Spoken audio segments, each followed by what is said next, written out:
Like, I was going to ask for an official measurement. I want a tape measure. I want to see that is 48 inches because I knew she was there. She was fine. I guarantee you she grew enough overnight to hit it. Do they still have like the PVC piping as they swing it across their head to see if they No, match? this was like a CNC'd aluminum fixture. So she couldn't pass tech. Couldn't pass tech. The following is a production of Dirty Mo Media. Hey guys, welcome to Actions Detrimental post Atlanta Motor Speedway. I'm Denny Hamlin, driver of the Yahoo Toyota Camry this past weekend. I was back in the purple. My co-host is Jared. He's number 311. Red vest number 311. I hear y'all more on the right, in my right speaker. Maybe your right ear is just better than your left. I think you might be right. They say when you get older, you lose your eyesight first, but I don't have any of that. I still got great vision. Still 2010. Your hearing's going to be though as a NASCAR driver. No doubt. How much do you hear? Obviously, you have ear molds. But how much do you hear when you're in the car? Like, is it pretty much just the voices of your spotter and crew chief, or do you hear the car a lot too? No, it's the car mostly, and then they're secondary. Okay. Yeah, it's loud. It is. Like if we just sit here in silence real quick and I close my eyes, I definitely can hear ringing. So yeah, it's something that'll live on for forever. Yeah. Well, it's also not just that, but it's when you're not in the car, but there's cars out there going around or on the weekends, and just probably earlier in your days when you probably didn't have the ear molds or whatever weren't as good to protect your ears. We use I think the Sound Gear stuff. I think they're JGR sponsor. I think Swalch's mom does them. Yeah. The Swalch family, at least. Yeah, they do a great job if you need some ear molds. Hey, before we start, funny story. I just got a text from Michael Waltrip. He met my parents at Starbucks 30 seconds ago. Okay, how did that introduction happen? It must have been your parents. Well, yeah, so my hi, parents yeah. are visiting this weekend. So they dropped me off here, and then they were going to go get coffee. So I guess they went to Starbucks down the street, and they had texted me. Jared, you rode with your mom here? Mom and dad, yeah. Well, so long story short, They dropped you off here. My car got run into. I got rear-ended last week. So this morning I made an appointment to drop it off. This is news. Yeah. Yeah, long story. Well, Hold not on. really No, a long no. story. I was parked at a stoplight, or we were at a stoplight. I'm the third car in line. The light turns green. The car in front doesn't move. So then obviously the car in second doesn't move, and I don't move, but the car behind me does move. So she just stomps on the gas, drives into the back of me. I get out of the car. She's like, "Oh, I thought you were going to go. It's a green light." I was like, "Yeah, but you can't. Where am I going?" So anyway, she ran into the back of me. So this morning I made an appointment to have the bumper replaced, and it was fitting because my parents were coming to visit. I was like, okay, well, I can go drop my car off. Then they could give me a ride here. Wait, so what have you been doing since? Have you been driving around your damaged car, or what have you been It's driving? really not all that damaged. There's like a couple dents in it and a crack in the back, but it's like pretty mild. All right. Atlanta. Atlanta is what I think most drivers would aspire Daytona and Talladega to be. From the standpoint that it takes skill to draft. It's got some handling. You can have handling issues, which, setup will matter. You can build, your car differently. Obviously, we saw it with our qualifying. I think we were last. We were top 10 at Daytona. So it's just, it's the balance of the team plays such a big role in it, because it's like, hey, do you want to have better handling? You want to be faster? Like, and so I think that if you talk to most drivers, they would say, man, this is how super speedway racing used to be at Daytona, before the repave and others. And I've heard some other quotes from drivers that have mentioned it, and I agree. I think that we're still probably a couple years actually from the prime of what Atlanta could be. I think it's still got a little bit of maturity to go in the pavement, but it's getting there pretty quickly, and we've really seen some fantastic races there over the last few years. So a great show for the fans. I thought it put on a good race from my standpoint. What did y'all see from where y'all were at? It was a great race. I'm just curious what's going to get better at Atlanta as the time goes. Well, handling will become more of a thing. Now that is so the tire that we run at Atlanta is somewhere in the range of like 20% harder than any other tire that we run on an intermediate track. Or when I say intermediate, we're talking 1.5 mile, 2 mile tracks. So it's a very, very, very, very hard tire. If Goodyear or NASCAR see that we start stringing out a little bit, maybe they add some grip to the tire to bunch us all back up, and then we're kind of reset. We reset the clock. But with this tire being really, really hard, it just it doesn't really wear out. But it's still new tires. You can tell that it plays a little bit of a factor. I'm wondering though, is that something that we could do at Daytona or Talladega to maybe we soften the tire or maybe we harden the tire? I'm not really sure which one to get, if we're not going to change because there was a lot of discussion over the week, what do we do to fix the drafting tracks? And, I think from an entertainment standpoint, it probably can't get a lot better. I acknowledge that. I'm just trying to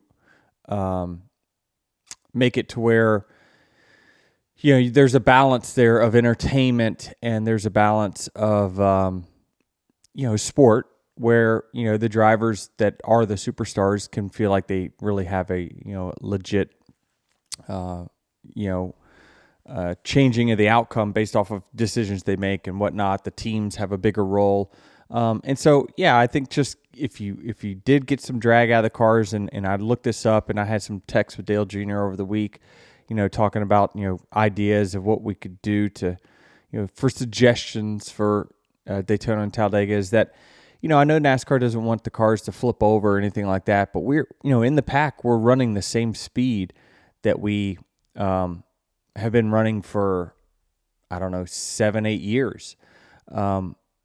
But we're 15 miles an hour slower, 13 miles an hour slower by ourselves, which is why we have to run into each other so hard to get these cars moving. So, and it's also why we can't pull out a line at Daytona and Talladega, is because they just have so much drag. So, I'm wondering if we can't do a test of some sort to just, take half the spoiler off and just see, does it really change the pack speed that much?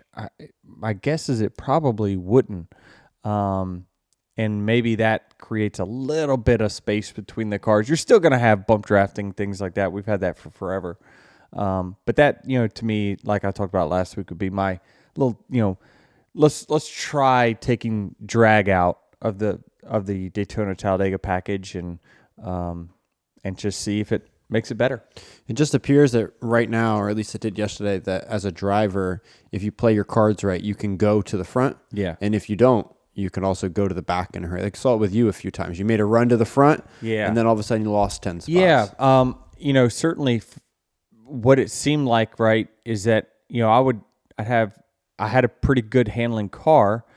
But, I'd pull out a line to pass someone and then, I would go straight to the back. That's what we're talking about. You can't pull out a line. You have to just stay in line, or else you're screwed. So we want to be able to create a run, take the run, pass, get back in line, and then keep that run going. Right? Where now you're just kind of, all right, I think this line's going to move, so I'm going to stay in that line, or I think this line's going to move, I'm going to move over to that line. So that's kind of what we have right now. But I think it's, while we poo-poo on the Daytona Talladega stuff, this is also kind of what's created, great racing at Atlanta, which, I think that it'd be interesting to experiment there as well with just less drag. Let's just see what happens. We know we got a good thing here, but it's we've seen a couple fantastic races, so I think they'd be apprehensive to change anything. How much does the size of the track play into that? It's because Atlanta's smaller, backstretch is smaller. And then you got to enter the turns quicker. You need to Yeah, and so the reason that we don't like hit each other quite as much or as hard at Atlanta is because the straightaways are quite a bit shorter.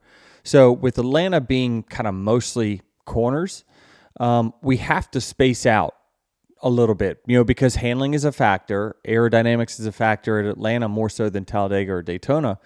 Daytona and Talladega, we're running, on each other's bumpers or maybe a foot off in the corners. And then so by the time we get to the straightaway, we close that gap, we start pushing all the way down the straightaway. Where Atlanta, we have to create more space between the cars and the corners.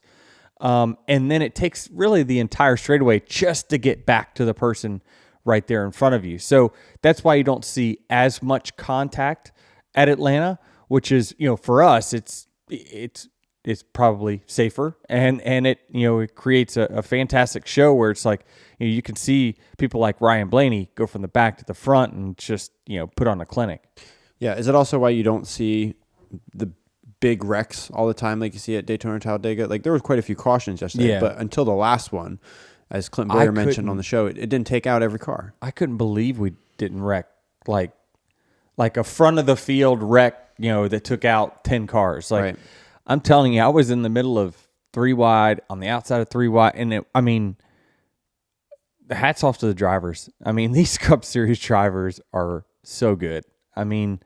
It's amazing how much better they have gotten over the last 10 years. We're running right on top of each other. There is no room for error. And while, we do make mistakes, quite often, and that's, most of the wrecks came from somebody makes a mistake, run into another, somebody else gets caught in it. That stuff happens. It's amazing we don't do it more often.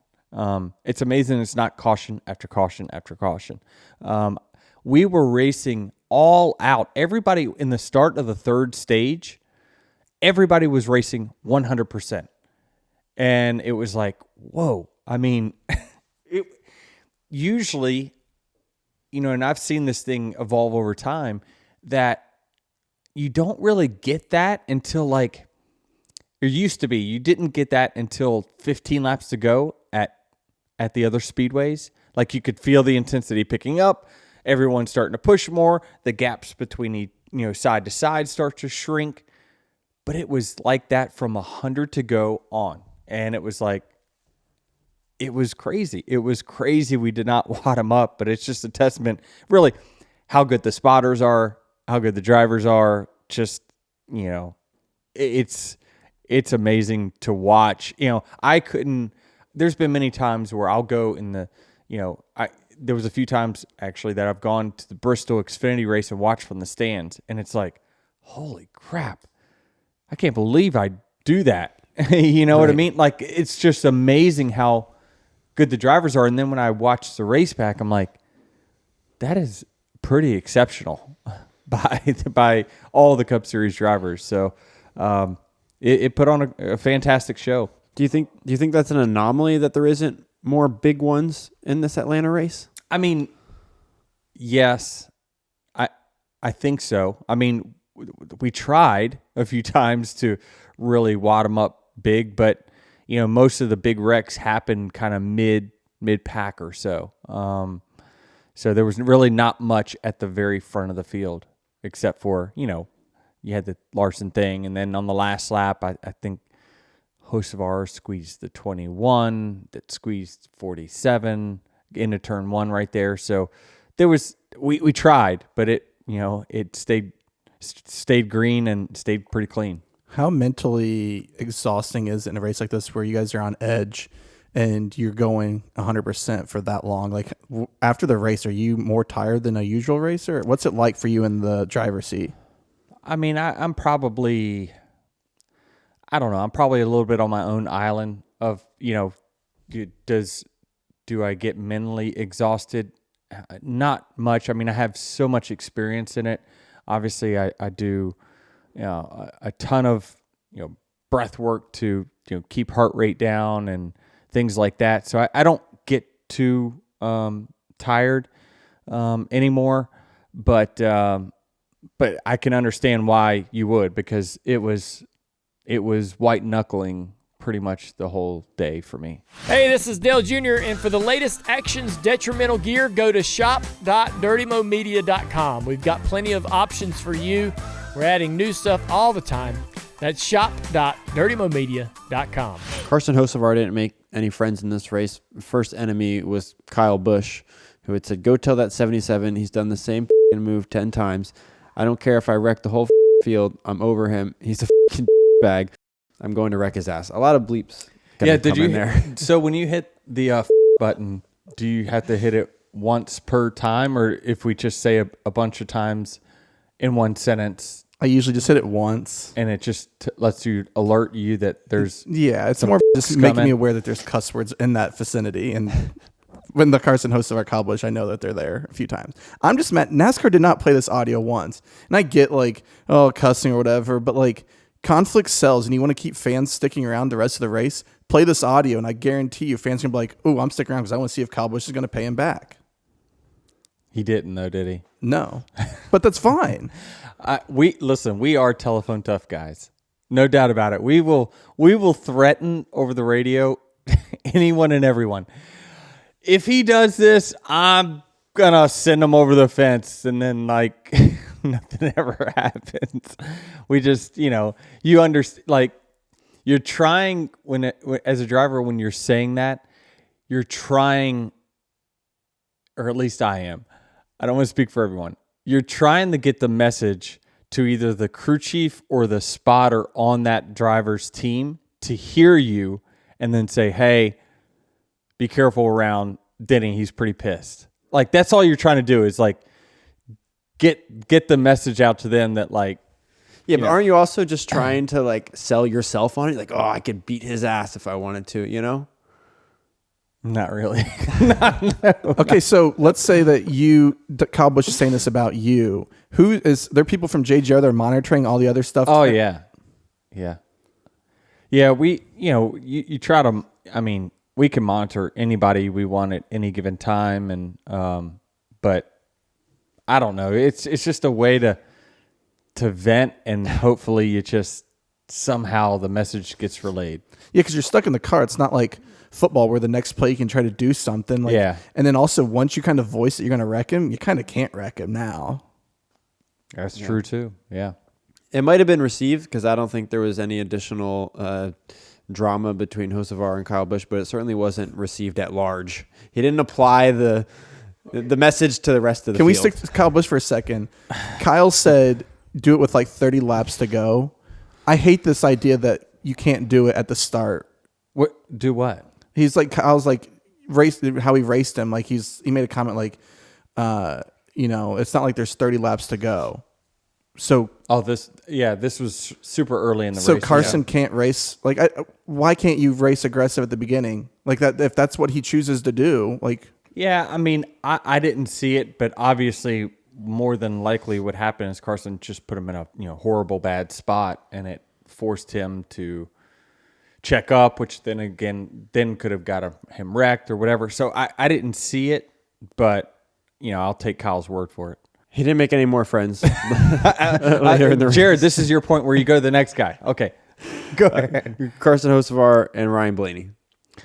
Yeah. So Blaney was obviously pissed, rightfully so, because the 77 he hit him entering the corner, and so I think Blaney explained it right in his interview that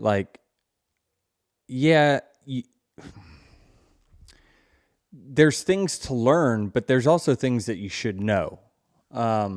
This isn't your first race, right? And that, hitting someone entering the corner on a track where you can't make contact in the corners,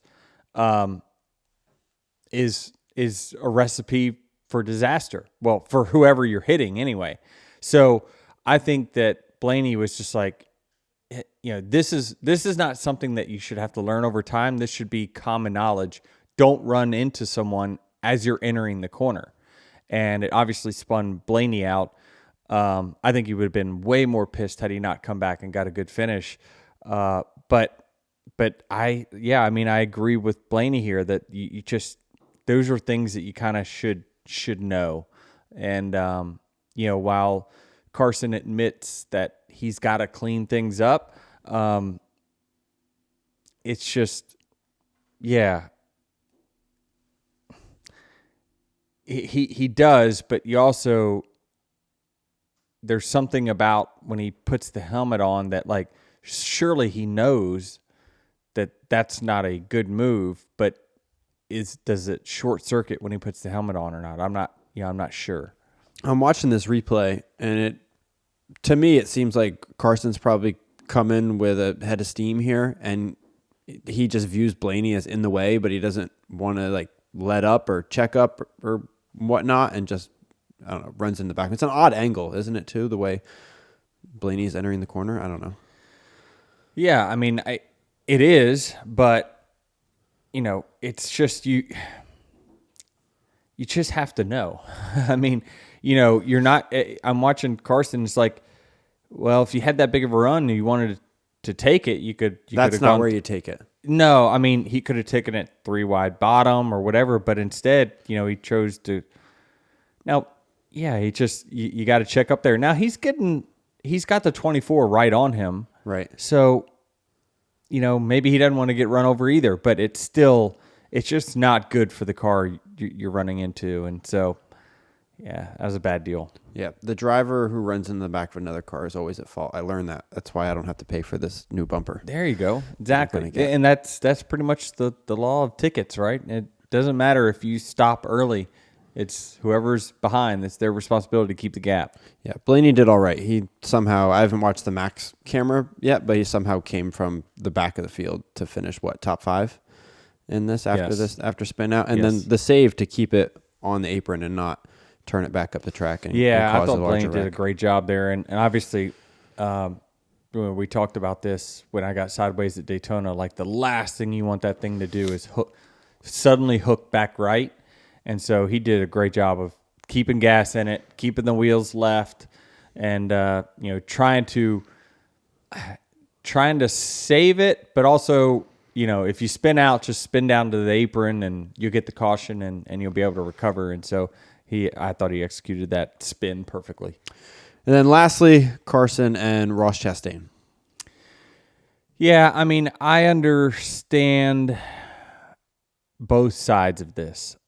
It's hard for me to pick a side in what I think is right or wrong, because it's just an interesting thing, right? I mean, Carson's trying to get his very first win.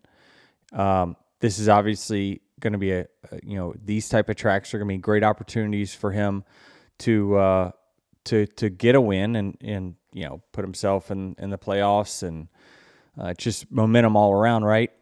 And he's the second car on the bottom pushing Ross, and Ross is battling Kyle Larson, I believe, on the front row. So it pretty much is here's how this goes, right? On a super speedway, it's all about, can the second, third, fourth car stay close to the first person in line. And if either one of those cars pull out of line at any point, your line is dead. And whatever lane stays committed to each other, that lane will go forward.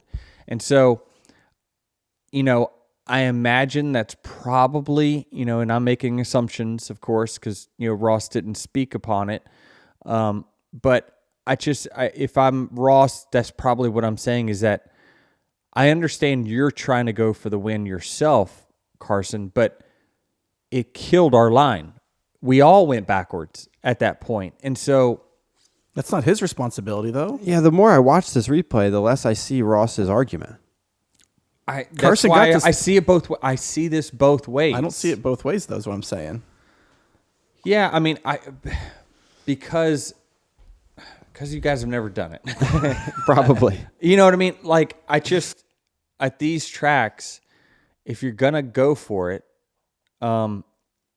it just feels like your best opportunity is to push the person that is in the head of your line, push them clear.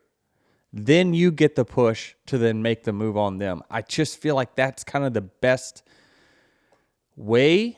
I'm sure there's races been won the way that, Carson did. Say, hey, let me shuck him out here and let me be the first in line. People get behind me and push.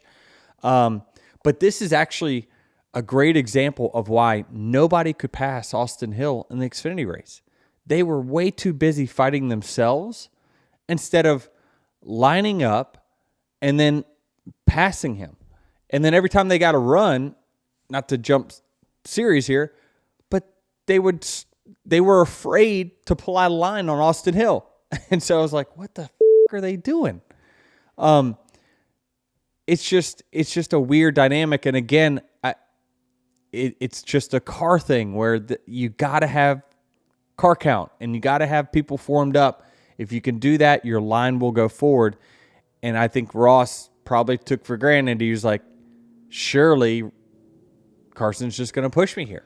But you can't be mad. Like, I get that that's what you probably should have done. But for Ross to be mad is dumb. Well, maybe he wasn't mad. Maybe it was because Carson, I think, views Ross as a mentor. Like, that's been talked about previously. Maybe he wasn't necessarily mad and it was like, hey man, like, you should have done this, maybe, right? Like, this also could have been in your best interest just to push me. Is that what you're saying? Yes. Yeah. I mean, that's what I'm saying. Like, Ross if I'm Ross, that's what I'm saying to him. Right. But Carson, now I'm going to be Carson. I'm going to say, I'm going for my very first win. This is one of my best shots I've ever had to win a race. And that was the move I thought would do it for me. And now I'll worked. go back and look at it and see if I made a mistake. And if I did, I'm going to learn from it and I'll do better next time. But in that moment, I thought that was my best move. And he got second place. Yeah. So, like, well, man, yeah, I mean, he yes, I know that it's easy to just say, well, you finished second. There was, both of them got shuffled. yeah. Because of that line getting disorganized. So it was not a net gain. And that's what Ross will argue is that that screwed both of us. So. Gotcha. Perhaps. I mean, if the caution doesn't come out at the end, there's not a wreck, going into Carson has a chance to win this thing 3 wide with Bell and Larson. So, like, he put himself ultimately in a position to win the race. Maybe he would have got there anyway if he stayed with Ross, but I think there was other circumstances that allowed Carson to get back there. yeah, I mean, you can't predict. One is certainly, and actually one that's kind of overlooked, is that after the white flag into turn 1, he squeezed the 21 and 47 way up the track, and like they bounced off the wall. Yeah. So he just took a huge arc into the corner. He was 3 wide bottom, but he just went way up the track, knocked them two into each other, and then ended up getting a run. So there was other circumstances, but I think what I was just trying to do is break down why Ross was upset and why Carson would have an argument saying, I hear you, but that's what I thought was best for me in that moment. Yeah. Yeah, I guess coming out of Carson gets a run here coming out of turn 2 following that move you just talked about. But yeah, it completely killed that bottom line. Nonetheless, I thought this was great. I thought Ross getting out of the car, walking to the infield, looking at Carson's car, just standing there with his hands behind his back, like all that is great for the sport. Yeah, I think Ross handled that great. I think he knows that position. Yeah, yeah. We've been there. I mean, I listen. I had that same conversation right with Ross after the Phoenix race. I think he was very level-headed when we spoke. And we haven't had it pretty much killed it between me and him at that point. You know, he walked up and says, I guess I pretty much deserve that. I said, yeah. And then we talked it out. And then it was over, right? But I think for him, he probably he went to the grass because he did not want the TV or anyone hearing what they had to say. He wanted it to be a private conversation. And so I think he executed it well. I mean, it looked like he was level-headed. Carson looked like he was level-headed.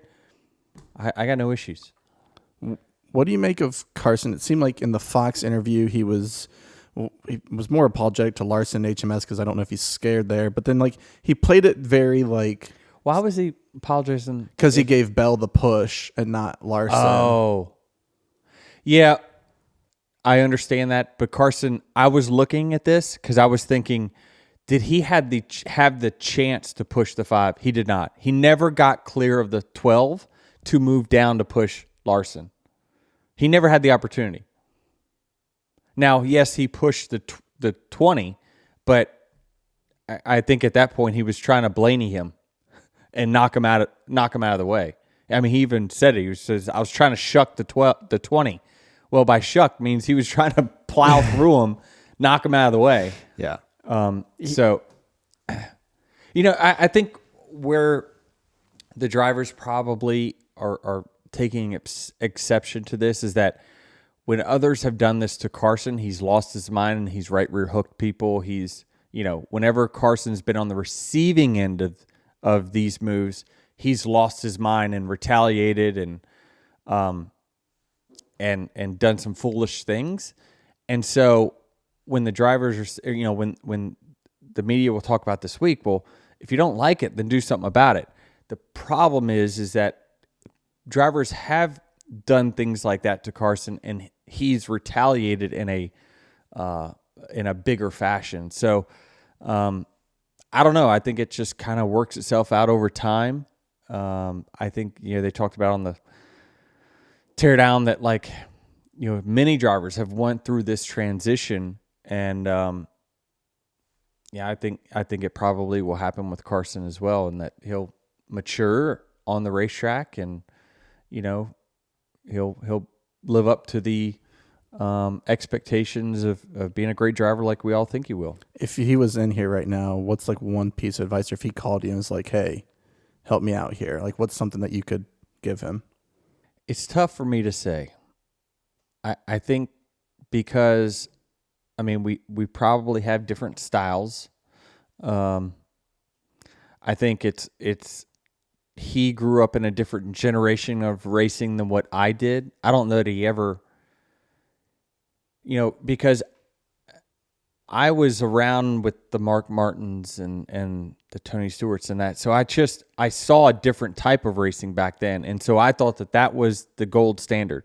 And then when racing went through a cultural shift of, you know, just knock everyone out of the way and it's okay. And, you know, there's no art to passing anymore. You wipe people out. You know, that was a cultural shift that happened just in the last decade. And that's probably the only time in which Carson has been racing competitively.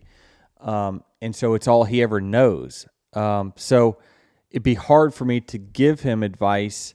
But I would say that one of the best our sports have ever seen, Jimmy Johnson, rarely did you just never saw him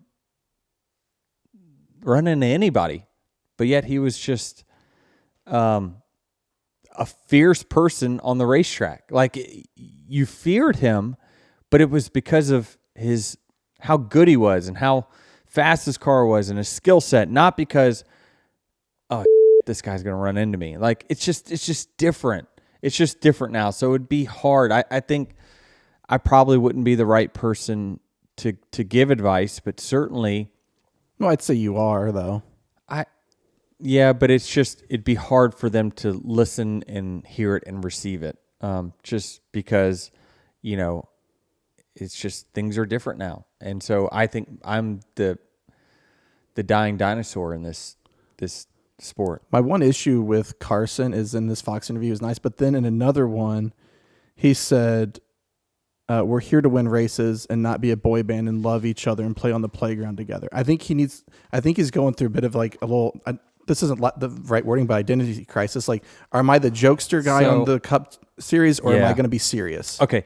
So, yeah, if I had one word of advice, and it'd be tough coming from me because I'm the one that likes to fuel my feud with the fans at times, is that you're fueling the fire, right? If you do run into someone, or you do someone wrong on the track, it's probably best to then be humble publicly. And his Fox interview was that. Yeah, so did he say that? And he did another interview. Oh. And so it's like, I don't know, he's trying to pick a lane. He doesn't know which lane. Well, some people know that, okay, millions will hear this one and only thousands will hear the other. And so let me make sure my image looks good on TV, but I'll let my true self speak when I talk to a reporter. I'm just saying. He is great on social media. I do like his personality when it comes to the media. I think it's just a matter of if he's for real and he's going to run up front on a consistent basis, then it's easier to own it. But if you're not going to run up front on a consistent basis, then it's more difficult to have that style about you. And so, the thing is that you've got, if you got a bunch of guys upset with you, it just makes your job so hard. It really does, and it makes it hard in so many aspects, because you got restarts that now drivers are like, screw him. I ain't afraid to shove him 3 wide middle or shuck him out. Or on the racetrack, Carson's way faster than me. Instead of giving him the finger to go on by, I'm just going to hold him up. But do Screw all him. drivers He- think like that? Do all drivers think like, I need my job to be as easy as possible? It's like the withdrawal and deposit that you always talk about, right? I mean, I just think that if someone were to spin me out, right, I would just, every time they were around me or behind me, I would do everything I could to just hold them up for a while. I mean, you just don't let it go. And, I feel like I'm like most drivers. You just don't let it go. And it just, you just want to frustrate them and show your displeasure through racing them hard. And that's how we get even. It's the easiest way is just I'm just going to go, I'll spin them out next time. Well, then you're just getting into something else. Now he thinks he owes you one back. And it's like, there's just ways you can really piss someone off without actually making contact. Yeah. Don't you also, though, just adjust to every certain driver's driving style? Like, if Carson continues to run up front, like all you guys in the field will just adjust and realize, okay, this is just how he races, and I need to react accordingly because he's just going to be this way. I think that's what he wants you to do.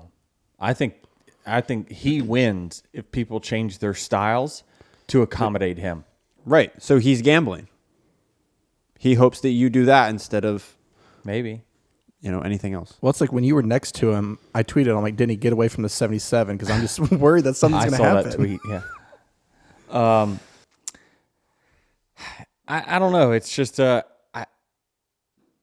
it's tough because there's certain things that I don't see where he did a whole lot wrong, and there's certain things where I see he did, and so it's hard for me to kind of chastise everything and lump it into one certain thing. But it's not a coincidence.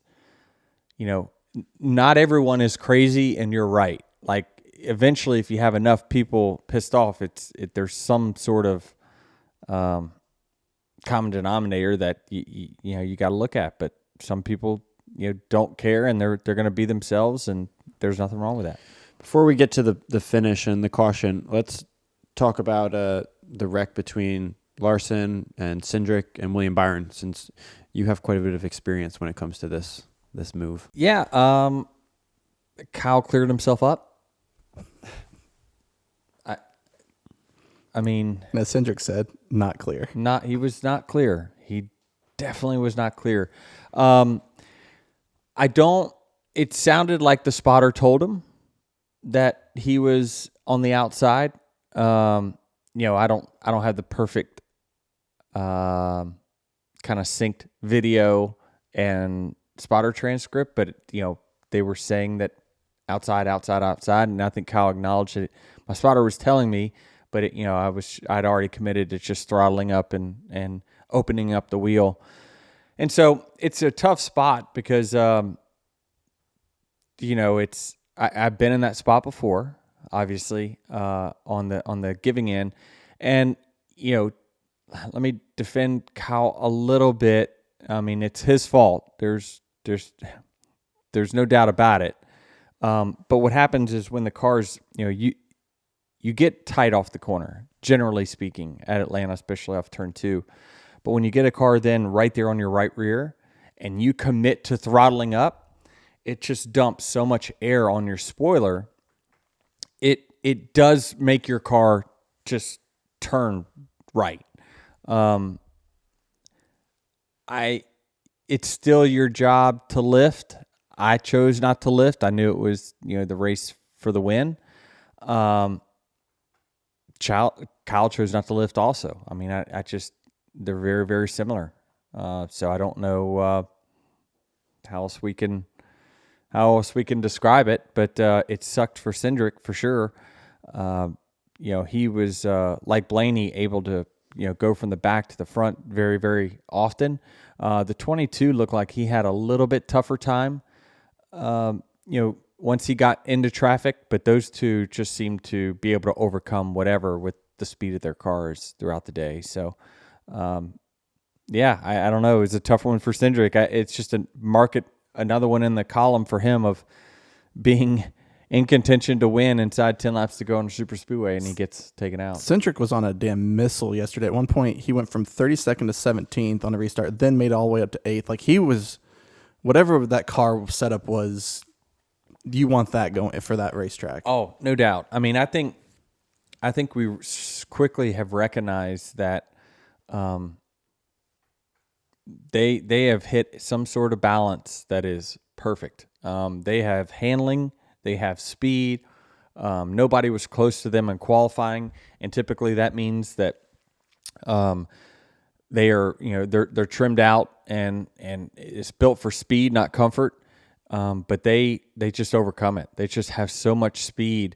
It's amazing to see how well they do even in traffic. Now, Joey, like I said, didn't have the maneuverability I thought that the others did, which is kind of the opposite of Daytona. I thought Joey was exceptional going through the pack there. But, I mean, even Josh Berry, right? Have we even talked about Josh Berry on speedways that much?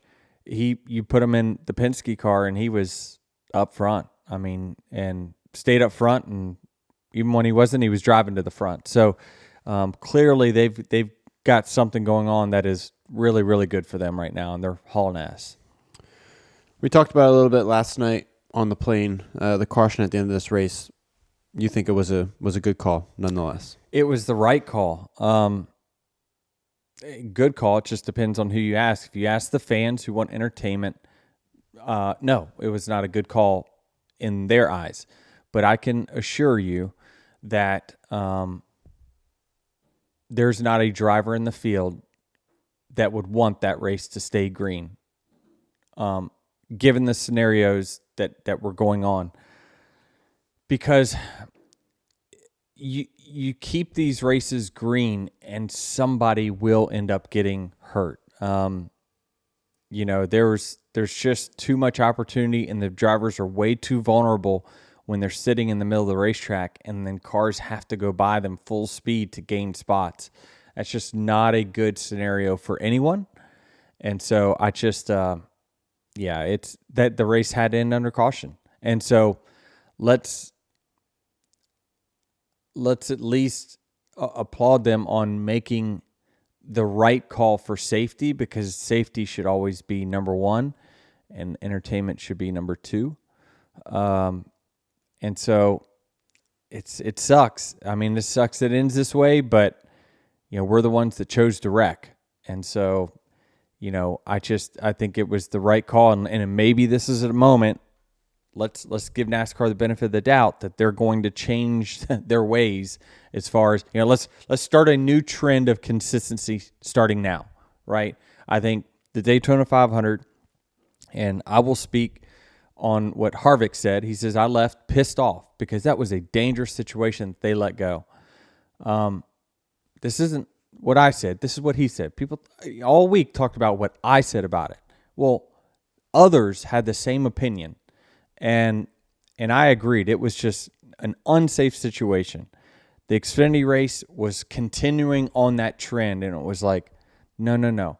This is not – we're not going to start, racing back, are we? This is not good. We got away from this a long time ago.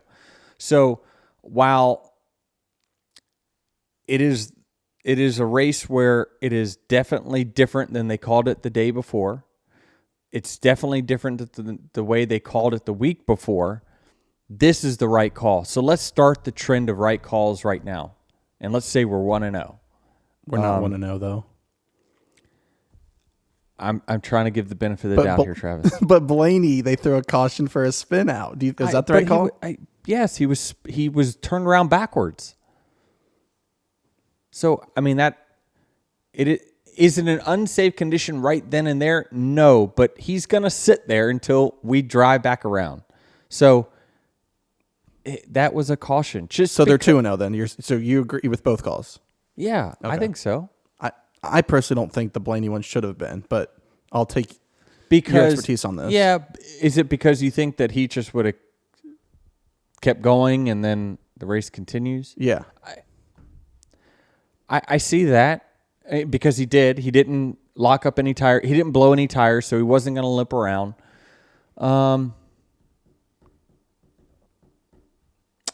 they got the important one right, which I'll give him the credit for. Yes, that was an important one. They're just, it stinks it ends that way, but again, nobody made us crash each other. It happened. So it stinks because we probably were in for another 3-wide finish, but all I can add, if you're a race fan, just close your eyes, picture that there was right when the caution light came on, there was a start-finish line there. So we actually did have a 3-wide finish. It just was in an invisible spot. I'm just trying to be optimistic here. Yeah, I think what adds salt into the wound for this one is that the wreck isn't really seen on the broadcast. You're watching these cars go 3 wide into turn 3, and all of a sudden caution's out. It's like, wait, where's the caution? Like, it's not visible until they cut back to it, and it's like, oh. Yeah, it wasn't that far back. I was in 6th. It started right where I was at. It was right next to you. Yeah. Did I see people were blaming me for that wreck? I'm confused. I was on the outside running in the line of the cars in front of me, but Barry came up into the door and listen, when there's a wreck and you're nearby, social media is gonna. Okay. I was wondering how I got roped into this. I was like, because I thought nothing of it. I didn't even know it was Barry that wrecked. So Gluck had a tweet. He wasn't blaming me, but the tweet did. I'm trying to pull it up. Tweet from Gluck. Watching replay on Barry's end car. Looks like Barry got sandwiched by Chastain and Hamlin. Took a couple big hits and spun across. I looked at Chastain. He didn't move up. I think Barry might have just misjudged it slightly off the corner. Like, I went up pretty high because he was in my door really heavy. I could tell he was getting pretty tight off of turn 2. So I gave him extra room. But then at that point, I just lined myself up with the cars in front of me. Like, is there room against the wall? Yeah, absolutely. But we don't put our right sides on the wall down the straightaway. That's not the outside lane. So I just line myself up with them, and I feel something, and I just keep going. And I look up, and I'm like, I got nobody around me. Where'd they go? So I just think it was a slight misjudge. I think Barry was probably just trying to side draft there. What do you make of him saying people being stupid for 8th? Yeah, I don't know if he was talking about that one or when Hosevar squeezed him into turn 1 right before that. But either way, like, we always say, like, wait till the end. Like, that's the end. Like, I don't. Well, at that time he said that. He said he hadn't seen a replay yet. either. So That's my new pet peeve with these interviews.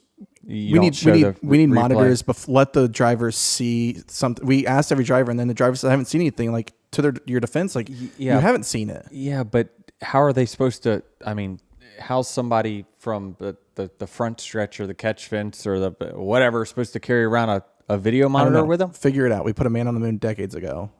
I'm sick of drivers saying we haven't Someone argue seen. that, I haven't Travis. seen the replay. But did we? But did we? I don't know. Figure it out. That's not my job. I know. I hear you. He hadn't seen it, and I don't know that if his opinion will change after he sees it. But I was just running on the outside lane, and I felt something, get me jiggy, and next thing you know, there was nobody beside me. So,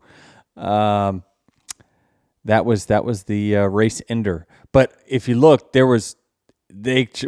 were continuing to crash, and so I think when Barry actually was sliding across the racetrack like broadsided, they threw the caution because that's a really unsafe place for him to be. Yeah, I was on the team that they shouldn't have thrown the caution initially last night, as we argued on the plane a bit. But now you watch the replay. It took a couple seconds before they did throw the caution, so it seemed a little calculated. There's only 36 people that want that caution thrown, and they're all sitting in the driver's seats. I understand all the millions of people that say let that bitch run green, but you can't do it, guys. Somebody seriously, and it could be your favorite driver, will get really, really hurt, and it's just not. That's a caution. Caution is an unsafe condition. That is the definition, and that is an unsafe condition. Let's reset it. Let's forget the past. They're 1-0. Okay, let's start the trend of correct calls this week. Where do you think Gluck's good race poll is at right now for yes?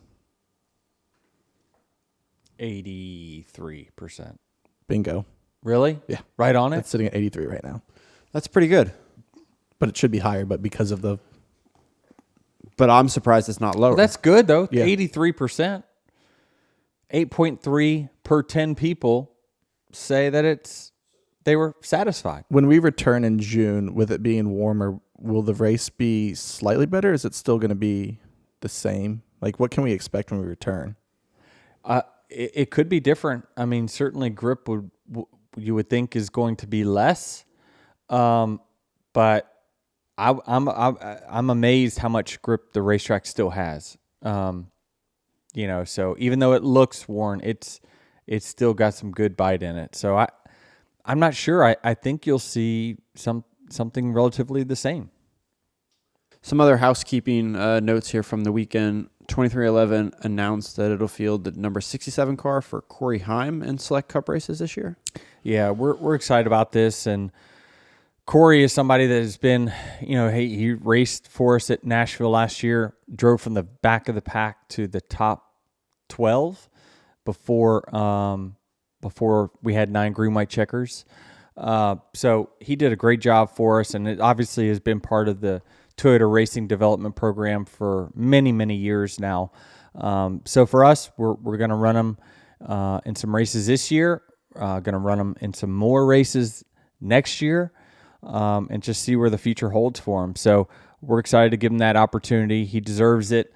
I'm glad, he chose 23. He probably could have taken some other offers that would have put him in a cup car sooner, but he chose to be part of our program, and we're excited to field cars for him because I think he's ready. Does this mean that he'll be part of 2311's plans for the long-term future, or is there chances that he could run for Legacy or JGR in future races? Yeah, I think it's given him an opportunity at the cup level, and so for us, this is a multi-year thing, and we believe in him long-term, and where the future holds, I don't think anyone knows, but we feel great with our lineup right now. I've been really happy with Riley's performance over the first few races. Bubba and Tyler are both doing well, running up front. But you got to build towards the future as well. It's just one of those things where we have to continue to build for our future and give opportunities and let things just play out naturally. Oh, and by the way, shout out Michael McDowell. He was 6 laps down Wow. at one point during the Atlanta race, finished P13. That's amazing. I'm assuming there were 6 cautions then, right? He just caught every lucky dog. He said in his post-race interview, he was fortunate that other guys who wrecked or fell more laps down than he was. So he was always able to catch the lucky dog and made it back on the. But he was in the garage. But made for it the back on the lead lap. But not on the new DVP policy. So people were thinking, that's why it had nothing to do with that. His was mechanical. Right. Which you've always been allowed to go back and fix it and go. But rarely do you come back from 6 laps down. When you're 6 down, you're pretty much like, golly, can I blow a tire and get out of here? I can get home before the race is over. Not really, by the way. Yeah, that's pretty amazing. I mean, certainly, what a great deal for them to be able to come all the way back to 13th. Austin Hill won an Xfinity race. Big shocker there. It was so frustrating watching it. Frustrating watching it because I'm watching the cars that are behind him just not try to pass him. Like, why are you afraid to pass him? The minute they shucked Jesse Love, that was like the moment I was like, oh, they've got him dead to rights now. Now go ahead and gang up and pass him. Get him shucked. But they didn't. It's like I watched these guys get a run, and then you see them like, no, I'm going to stay in line behind the 21. I'll get them with a couple laps. And then no. So then the car behind them's like, well, you're not going to make a move. I'll pass you. And then they end up fighting each other, and Austin Hill's just like, got to be laughing. It's just, there's not enough experience in the Xfinity series to know that, like, if someone has the best car, you need to get them shucked at some point. You got to get them, not allow them to control the race. So take the runs when you get it, even if you got to put them 3 wide, and maybe you risk going back yourself. I think that the person behind you is more likely going to go, or they should go with you to then pass him. So they let him control that race for way, way, way too much time. They were too busy fighting each other. He's probably also in everyone else's head at this point. No question about it. No question. And he's better. He's better than everyone else. I mean, you see it. He knows how to control the lanes.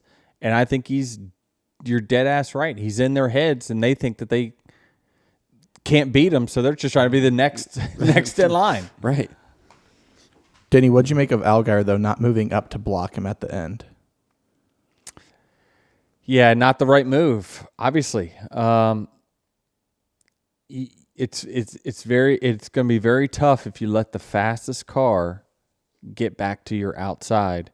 I think he was thinking at the time, because at that point, if you move up in front of the 21, he's either going to then push you, or you're going to force him to go to the outside, and then the help that's behind him, are they going to go to the outside 3 wide? More than likely not. They're going to say, screw that. I'm not going to follow him, push him back to the lead. I'm just going to stay behind Allgaier. And the next thing you know, you've got him 3 wide to the top, and he's probably falling position. So again, everything just worked out perfectly. It looked like to me that Austin Hill had 20 teammates out there.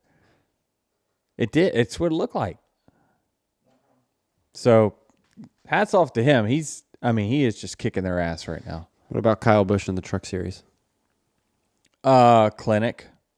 You could see that all race he was planning passes, timing passes, and to me there was, even on the last lap where Stuart Friesen was at, that's who he was battling, right, at the line. Like, you could tell he knew how to time it to get the lunge at the start-finish line, right? In 2016 Daytona, when I came off turn 4 ahead of the 78 in Truex, I slowed down. The start-finish line is 600 yards in front, but I'm like, I've got to back up here to be the one to get the lunge later down this straightaway. And so Kyle just knows that through so much experience. And so when I saw Stewart ahead, kind of like coming off turn 4, it's like, oh, well, this is not going to end well for him, because it's, you just, when you get slightly ahead of the car or truck that's beside you, their front end is just dumping air right on their spoiler, and it drags them back like a parachute. So, when you come off the corner, you want to be the person that's behind, dump the air, and then you get the lunge at the start finish line. But I mean, yeah, I didn't think that win was ever in doubt for Kyle. How was Disney last week? My favorite part was getting the flight to Atlanta. I have a photo of you on the rock and roller coaster, hair blowing in the wind, big smile. It was great. That was my favorite, the Aerosmith one, and that was at Hollywood Studios.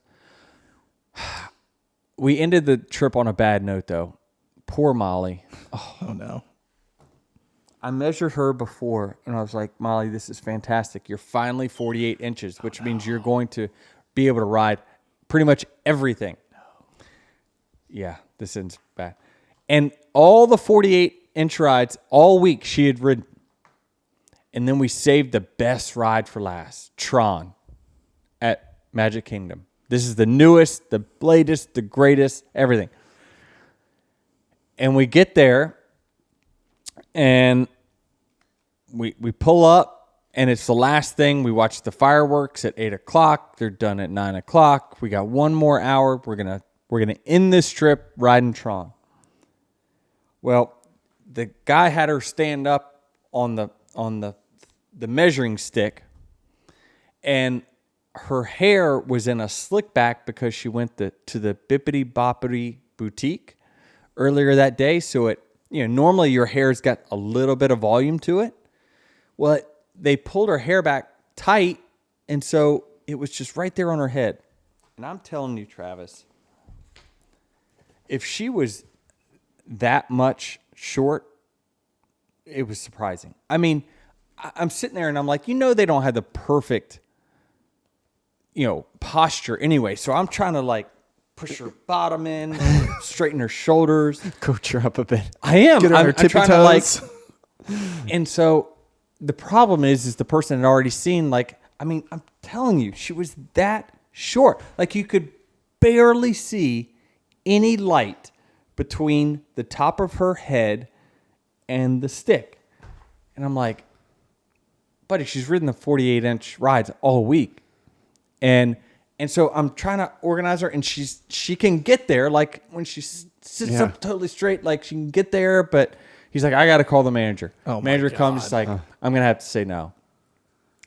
And she loses it. And it's like, oh my God, my heart's breaking so bad for her, because she was, this was it. This was the top of the top. And so I'm like, I'll go with you. And then Taylor starts crying. She's like, these people are mean, and if she's not going to get to ride, we're not going to ride. I'm like, that's fine with me. So I'm ready Calling to just up Keith. Hey, we're going to be out of here an hour earlier tonight. And so it stunk, and had to do it all over again. We were thinking about, well, how can we come back taller? And so we were going to get out of line and then come back, and then because there was 2 different lines and different people were watching. And so how can we change clothes around, maybe put her in a jacket, take her jacket off, whatever it is, just change her look up a little bit. And then I was going to take the insoles of her shoes and fold it on itself, so it created a slight heel. That would have been enough. But we never thought twice about it, because she had just breezed through every other 48-inch ride. And this one, I was going to ask for an official measurement. I want a tape measure. I want to see that is 48 inches, because I knew she was there. She was fine. I guarantee you she grew enough overnight to hit it. Do they still have the PVC piping as they swing it across their head to see if they match? No, this was a CNC'd aluminum fixture. So she couldn't pass tech. Couldn't pass tech. But The crew chief got pulled. I know it. So she didn't get to ride it, and they took her to the can shop. And I'm texting right when we're getting on the ride. I was like, "She's doing okay," and she was happily in the candy store, and she was fine. But gosh, dang it, I hated that for her. She was so upset in that moment, and that was a bummer. That's surprising. I mean, yeah, she was on. There's picture of her next to you in that rock and roll roller coaster picture. If she was on that, she can ride Tron. Buddy, Tron she's been was, through 3 corkscrews. And you're definitely leaning forward. Like, I get it how, she's undersized for her age anyway, but man, guys, it wasn't a 16th of an inch. It was less than that. But they just wouldn't. I guess they gotta say no. It's something they and can't. The manager doesn't want this on. They're going to say no for everything. I kept trying to explain to the kids, like, they're not bad people. They're just trying to do their job, and unfortunately, it didn't work out for us. Unfortunate for you, you're gonna have to take her back. No. Nope. Jared's going to come in like a month, like, Molly, I think you're 49 inches. Time to go back. Okay. I got a review here from Elizabeth. Let me start by saying the 11 isn't my favorite driver. I've got a roll of toilet paper in my bathroom of my NASCAR room with Denny's face on it. However, I really love this podcast and Denny's opinion of the sport. It's reassuring that we have a driver who isn't afraid to call these different situations out when needed. Keep up the good work. They wipe poop on my face? I'm going to buy a roll, I think. This is a girl, Elizabeth. Come on. Have some couth. Anyway, you can purchase the same toilet paper for $25 on Etsy. Oh, really? Yeah. Well, how do you know? I Googled this looked it morning. up, of course. Well, normally I'd say thanks for the review, but why don't you go ahead and delete that one? No, it was a 5-star review. It counts. You guys, all you care about is your engagement and your clicks. Listen, hey, over 100,000 people watched us on YouTube last week. Can we get you guys just to hit that subscribe button, please? Because we have far more watchers than subscribers, and we need to fix that. So if you want to see these clips come up and you not have to search us, just hit subscribe, and we will come up when you log on YouTube. So please hit the subscribe button. That's all we got. And don't forget, if you want your Actions Detrimental merch, shop.dirtymomedia.com. What he said. Well, where we go next week? Coda. New track layout. Man. Boy, I tell you, what a murderer's row start to the season for me. 2 speedways and a road course. You got a top 10 this past week. I tell you what, if we get a top 10 this week, then we start to go into, the heart of the schedule. All right. I like it. So, yeah, let's get this out of the way. Start the season on some of these tracks, and then we'll get to some good ones here, Vegas and whatnot. But Coda should be interesting. It's a new short course. You would think SVG is going to be one of the favorites. It's going to be interesting. Connor Zilic is in the field. He's in the field as well. So I think it's going to be a great battle, and we're all going to have to get used to this short course. I know in the sim, it's like I have a little bit of trouble finding the turn in at turn 6 where you shorten the course. So visually, it's a little bit challenging, but yeah, I'm looking forward to it. It's actually I had one of my better road course performances speed-wise last year at Coda. So I'm actually excited to get off speedways. I'm done for speedways for a little while.